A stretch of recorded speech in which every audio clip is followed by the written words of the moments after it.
selain soft lens yang kita mungkin kenal selama ini populer di masyarakat, itu ada beberapa jenis lensa kontak baru yang mungkin bisa membantu pasien-pasien dengan kebutuhan khusus gitu, terutama untuk melihat secara lebih jelas gitu. Sehingga ekspektasinya itu sama. Kemungkinan untuk pasien komplain apa segala macam itu juga dengan kita memanage ekspektasinya dengan baik, itu harusnya tidak terjadi. Nah, itu yang juga saya dapatkan di sini. Gitu. Mungkin karena pengalaman dokter yang sudah berpuluh-puluh tahun, bahkan ada dokter yang saya kenal setiap prakteknya mengatakan bahwa saya sudah 50 tahun berpraktek di dokter mata.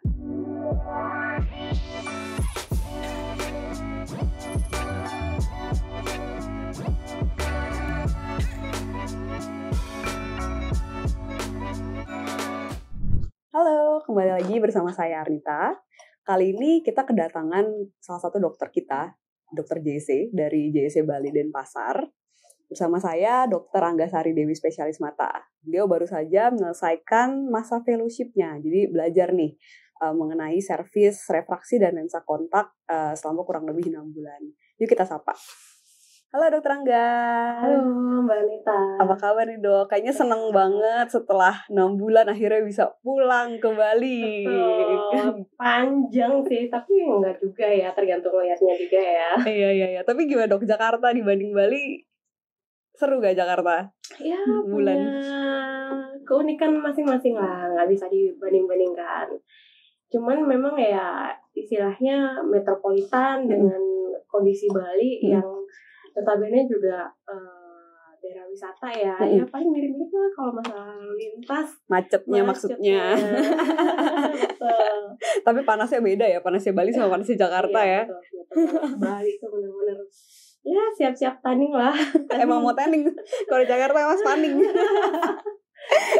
Iya Dok, jadi dokter baru aja menyelesaikan fellowship ya hari ini ya Dok ya, selesai di JC ya setelah tepat hari ini ya. Gimana Dok, boleh diceritakan nggak kenapa dulu pilih fellowshipnya itu refraksi dan lensa kontak? Oke, jadi memang kalau kondisi lensa kontak ini sendiri itu mungkin belum populer di Indonesia ya.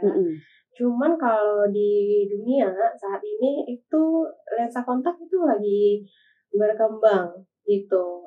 Kenapa? Karena memang selain soft lens yang kita mungkin kenal selama ini populer di masyarakat, itu ada beberapa jenis lensa kontak baru yang mungkin bisa membantu pasien-pasien dengan kebutuhan khusus gitu, terutama untuk melihat secara lebih jelas gitu. Jadi oleh karena itu saya jadi terpanggil juga untuk ikut mengembangkan lah lensa kontak, terutama itu di Bali.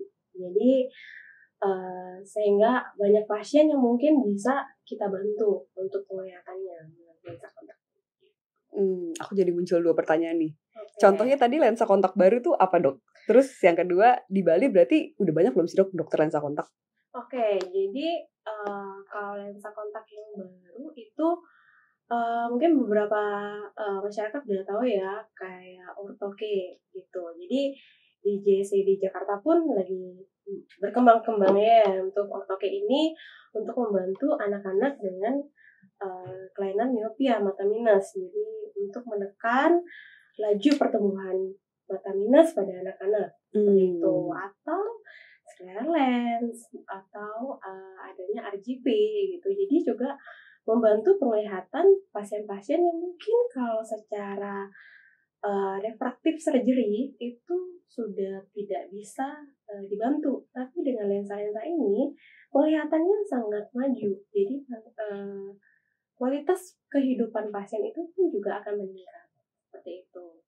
Nah, untuk pertanyaan kedua, apakah sudah banyak dokter yang refraksi lensa kontak di Bali? Nah, sampai saat ini sih yang subspesialis itu ada 2 orang gitu. Yang lainnya masih belum. Jadi memang nanti sekembalinya saya mungkin saya bisa membantu lah untuk sama-sama mengembangkan divisi lensa kontak ini. Iya, masih sedikit ya 2 spesialis untuk Bali yang sebesar itu juga ya, dan jadi tempat turis-turis datang juga sih ya. Nah, betul. Jadi turis pun dia keinginan untuk menggunakan lensa kontak itu cukup tinggi sebenarnya. Ini harus fotonya bagus di Bali. Jadi banyak dari mereka juga mempertanyakan bagaimana cara penggunaan even soft lens pun mereka juga masih kadang-kadang overuse lah, penggunaan yang nggak tepat, akhirnya menimbulkan komplikasi segala macam. Dan karena berkembang ya lensa kontak ini di negara mereka juga cukup maju, ada beberapa lensa kontak khusus yang juga ditanyakan ke kami. Nah, sayangnya memang karena di Indonesia juga masih cukup terbatas, sehingga kita juga masih agak kesulitan nih. Nah, jadi harapannya dengan semakin banyaknya dokter yang mengembangkan lensa kontak ini, jadi banyak lensa kontak yang lain yang saya sebutkan itu juga muncul di Indonesia. Iya, mudah-mudahan sih ya. Pas banget berarti dok ya pilih refraksi lensa kontak dengan memang jumlah kebutuhan dokter yang masih kurang ya di Bali ya. Pas banget dokter Angga. Nah, mungkin sekarang kita ngomongin pengalaman ya. Kan udah 6 bulan nih belajar di JSC, di Jakarta, jauh-jauh gitu ya, jauh dari keluarga juga 6 bulan. Pulang mungkin sebulan sekali ya dok ya? Enggak juga. Enggak nyampe. Sering ya? Bahkan 3 bulan sekali. 3 bulan sekali ya? Oh, malah jarang. Iya. Nah, jadi selama 6 bulan ini pengalamannya apa aja dok yang berkesan? Mungkin bisa dari sisi ilmunya, dari sisi pengajarnya, kita dokter-dokter yang di JSC yang mengajarkan seperti apa, kemudian dari fasilitas juga boleh, dari sistem mungkin boleh diceritakan dok. Oke, jadi mungkin yang tadi saya sebutkan, karena di JSC ini salah satu yang bisa memberikan pembelajaran tentang lensa kontak. Ortokin mungkin memang ada beberapa banyak sentra yang bisa memberikan pembelajaran ortokin. Cuman square lens itu yang saya tahu mungkin salah satunya hanya di JSC sih. Gitu. Kalau RGP lensa kontak keras itu mungkin sudah banyak juga. Cuman memang lens ini yang mungkin masih sedikit orang yang tahu, tapi sebenarnya cukup banyak pasien yang membutuhkan. Nah, jadi yang saya tahu juga banyak dokter mata yang bahkan belum tahu penggunaan square lens ini. Jadi karena JSC bisa memberikan salah satu pembelajaran itu menurut saya sih sangat apresiasi sekali gitu. Bahkan even di tempat-tempat fellowship yang negeri pun bukan swasta itu belum tentu ada pembelajaran itu. Oke. Jadi itu salah satu poin unggulnya lah dari JSC. Nah, selain medis, sebenarnya yang kita butuhkan untuk melayani pasien secara komprehensif itu adalah bagaimana penanganan pasien secara psikologis, terutama pasien-pasien dengan kondisi dengan ekspektasi yang sangat tinggi. Apakah ekspektasi tinggi itu salah? Tidak. Cuman bagaimana cara kita menyampaikan informasi tersebut sehingga ada nih nyambung antara informasi dokter dan pasien, sehingga ekspektasinya itu sama. Kemungkinan untuk pasien komplain apa segala macam itu juga dengan kita memanage ekspektasinya dengan baik, itu harusnya tidak terjadi. Nah, itu yang juga saya dapatkan di sini. Gitu. Mungkin karena pengalaman dokter yang sudah berpuluh-puluh tahun, bahkan ada dokter yang saya kenal setiap prakteknya mengatakan bahwa saya sudah 50 tahun berpraktek di dokter mata gitu. Jadi beliau berbagai macam tipe pasien itu sudah hafal lah bagaimana cara menghandle. Nah, kadang-kadang kita juga skill itu mungkin tidak bisa kita dapatkan ya. Kalau medis oke, kita bisa baca, kita bisa googling, apapun itu bisa dapat. Nah, cuman kalau masalah soft skill, bagaimana penanganan pasien itu mungkin memang harus sama ekspertisnya gitu. Nah, kalau misalnya dari segi fasilitas ya tentu saja di JSC ini fasilitasnya cukup lengkap ya. Jadi kita mau belajar apapun, kalau saya nih tidak sebatas di lensa kontak. Jadi misalnya saya tertarik untuk melihat bagaimana nih untuk anak-anak cara menstimulasi penglihatannya, itu saya sangat welcome. Mereka mau memberikan contoh even ke depan pasien pun gitu. Banyak hal yang bisa saya explore meskipun bukan di divisi itu, tapi tetap ya divisi refraksi letak kontak ini yang utama. Cuman kalau misalnya seandainya saya ada keinginan untuk menambah ilmu di sela-sela itu, sangat welcome sekali. Jadi saya sangat beruntung mendapatkan kesempatan itu, gitu sih. Aku lihat juga dokter ikut foto-foto dokter ya, ikut lasik juga ya, ikut lihat lasik, lihat smile, ikut baksus katarak juga bahkan. Itu gimana tuh dok ceritanya? Seru banget. Jadi kalau lasik meskipun ya kalau dari kompetensi saya sebenarnya untuk lasik mungkin belum ya.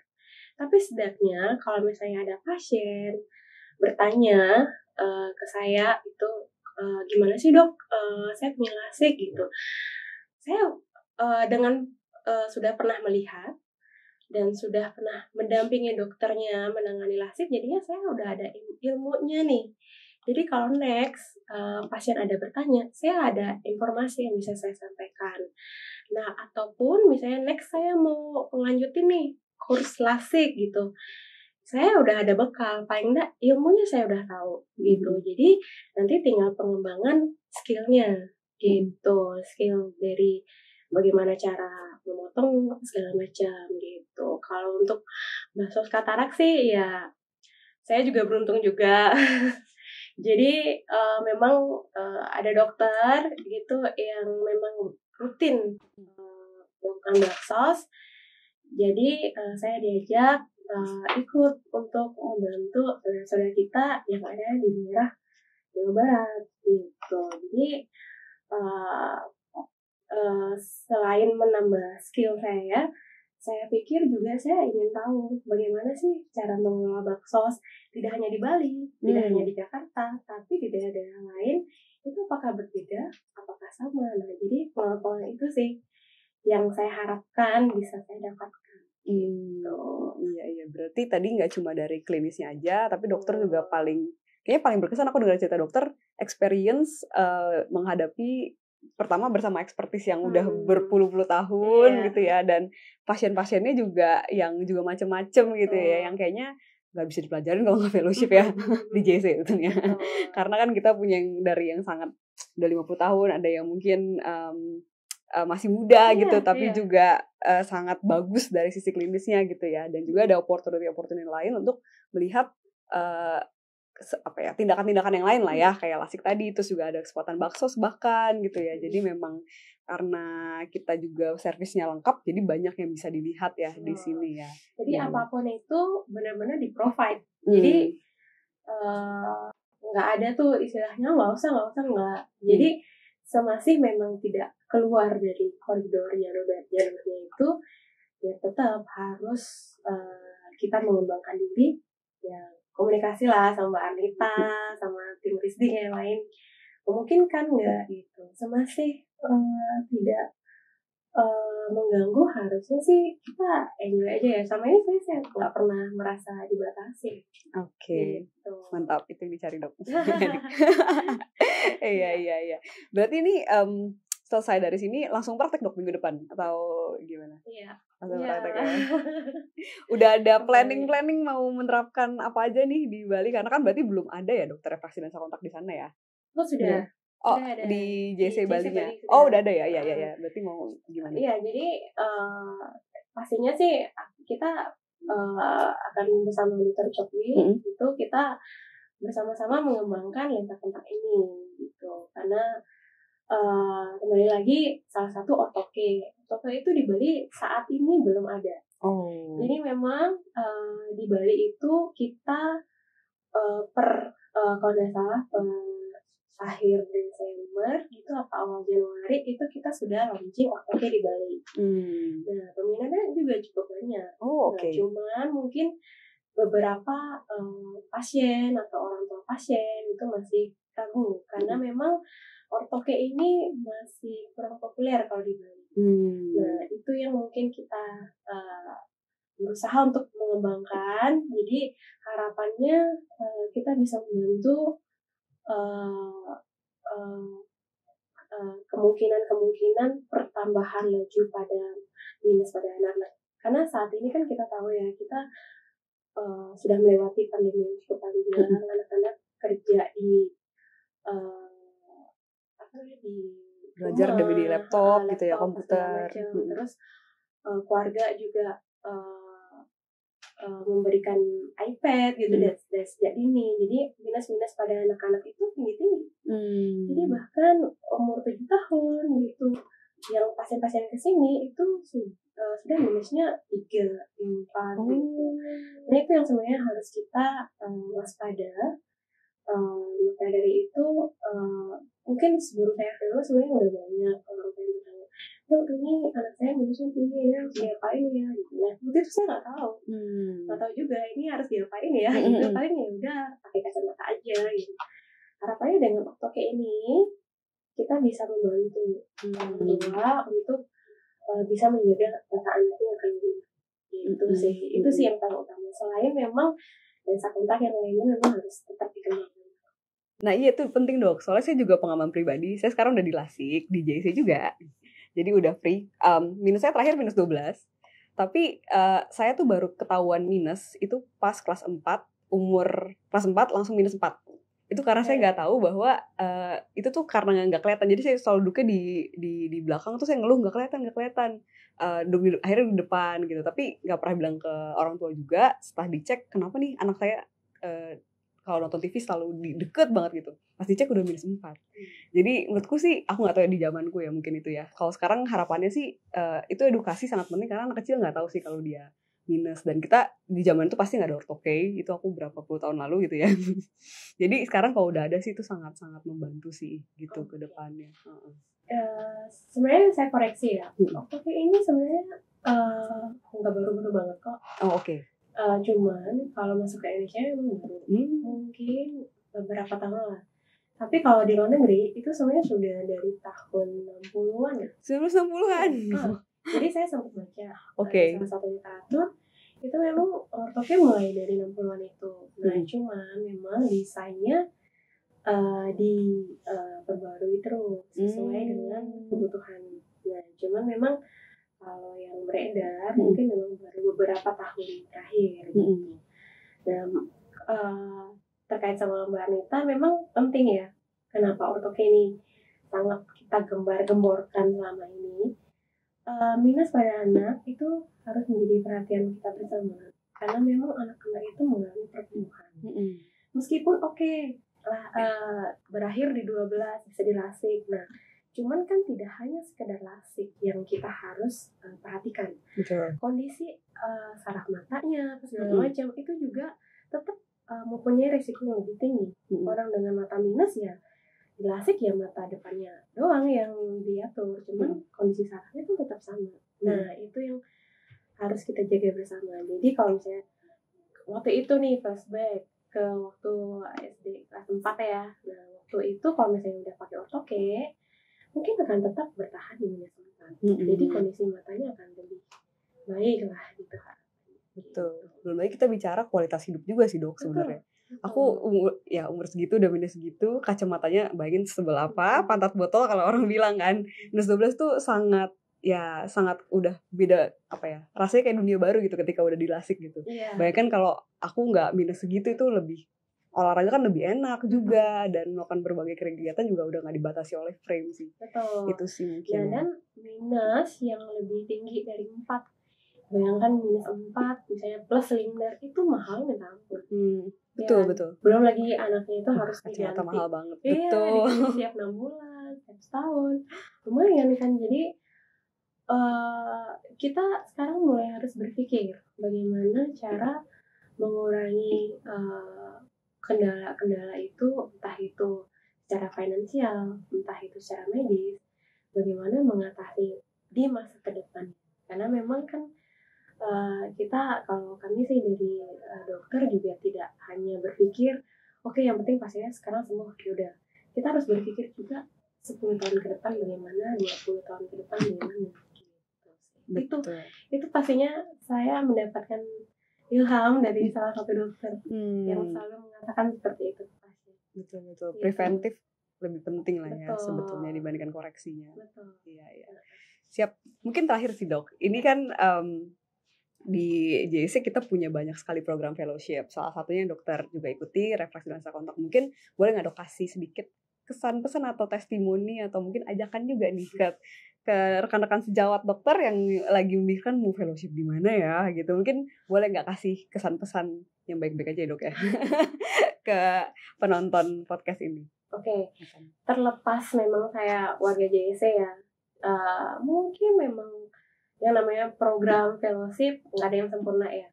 Cuman memang kalau boleh saya bandingkan sama yang lain, mungkin dapat informasi segala macam di JSC ini memang dengan fasilitas yang cukup lengkap, kita bisa mau belajar apapun itu bisa ada.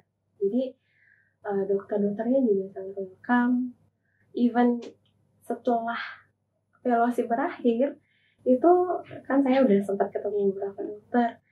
Kalau ketemu kasus, nggak usah ragu-ragu buat tanya kita. Nah, itu penting karena meskipun saya udah selesai fellowship, tapi kan kadang-kadang ada beberapa kasus yang mungkin kita ragu ya, ini baiknya seperti apa. Nah, itu sebenarnya nggak usah pusing sendiri. Jadi kita tetap dalam tim fellowship, dokter-dokter pembimbing yang sangat welcome.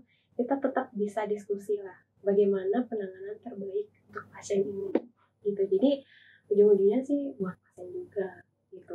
Itu sih. Jadi karena di sini juga dokternya sangat welcome, jadi kita nggak sungkan buat komunikasi dalam bentuk apapun, formal, informal gitu. Jadi mau bahas medis, non-medis, oke. Jadi itu sih yang saya sangat happy di sini. Terlepas memang mungkin ada beberapa hal kendala kecil ya yang mungkin kita bisa perbaiki bersama lah ke depannya gitu. Jadi memang untuk teman-teman sejawat mungkin yang berminat juga nggak usah ragu, mungkin bisa bareng-bareng kita mengembangkan diri di JSC ini. Jadi harapannya bisa mengembangkan diri itu adalah untuk pasien juga. Jadi bagaimana kita men-treat pasien menjadi lebih baik, itu aja. Oke, siap. Thank you dokter buat waktunya. Semoga begitu pulang udah bisa langsung bekerja. Iya. Untuk meningkatkan pelayanan kesehatan mata juga di JSC Bali ya. Teman-teman juga jangan lupa ke JSC yang di sekitar Bali, yang lagi liburan atau memang warga Bali bisa datang ke JSC Bali dan Pasar ya. Ketemu dokter Angga dan dokter-dokter lainnya kece-kece juga. Ya, terima kasih dokter. Ya, teman-teman demikian podcast kami. Semoga kedepannya program fellowship JSC ini juga bisa membawa manfaat yang baik ya untuk dokter-dokter spesialis mata di Indonesia, tentunya untuk memajukan pelayanan mata juga di Indonesia. Sekian dari saya, Arnita. Terima kasih untuk mendengarkan.